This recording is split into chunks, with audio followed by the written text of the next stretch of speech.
Today I'm going to build a circuit from assignment 9.1. So first I'm going to start off with a ground and a 5-volt supply. And we're building an RTL circuit, which is a type of logic circuit that is used to regulate current.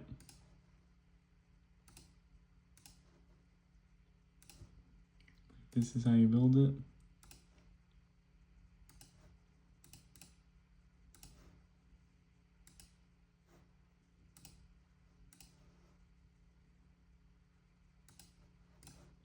So I'm going to run this.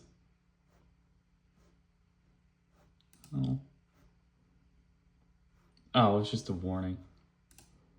It's hard to find these transistors.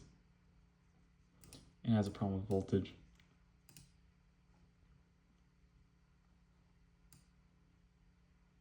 Okay, basically, so what this does, it just lets current through once the voltage threshold is reached.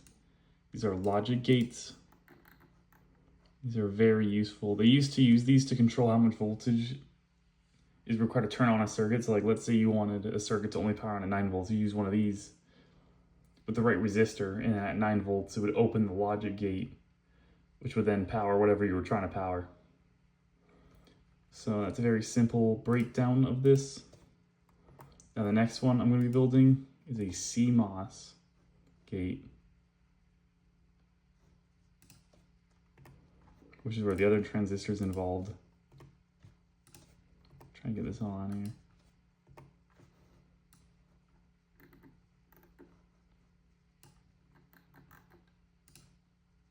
Come on.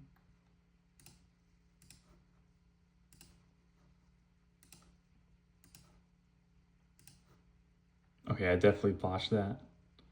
Go back.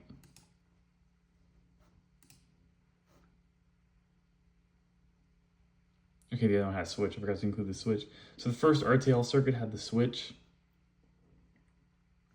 And basically what would happen is that after a certain voltage, the switch would be actuated, which would then turn this on and allow current to go through, and the resistor would regulate it. But this is a CMOS circuit. This is a more modern version of what people use today.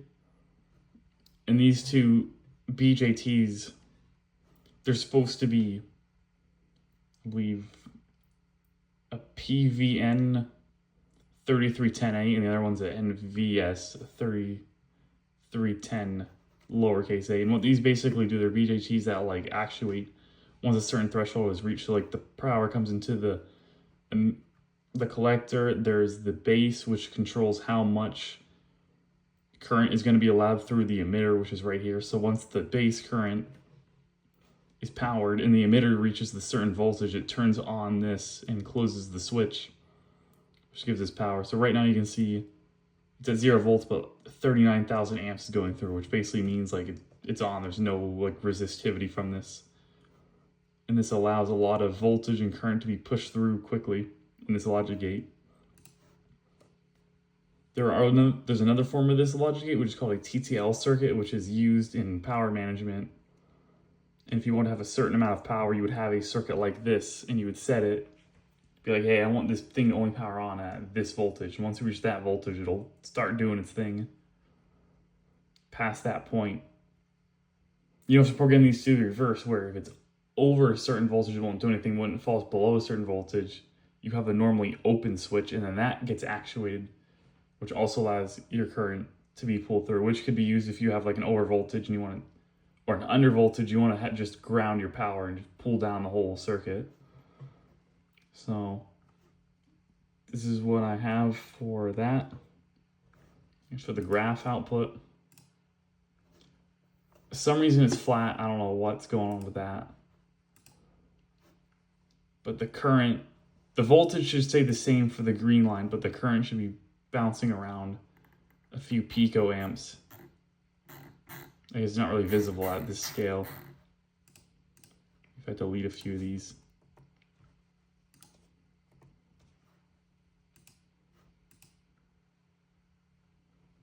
That's still not visible. But it's obviously switching back and forth in a square wave pattern. So it's constantly checking between these two to actuate the switch on and off. So that's all I have for these circuits for RTL and CMOS logic gate drivers. And have a good day.